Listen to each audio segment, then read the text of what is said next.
Top 3 Secrets about Growing Succulents. Secret number 1. Not all succulents need sunshine to thrive and grow. There are several varieties of succulents suitable to grow in partial shade, such as the perennial Haworthias and the forest-fringe Crassula multicava. Crassula Capitella red pagoda succulents link is down below in the description. They add beauty inside your home with little care needed.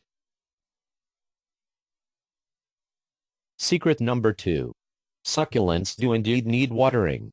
True, they are designed to survive drought, with their fleshy leaves holding moisture reserves, but to enjoy them at their best they should be watered during dry summer weather.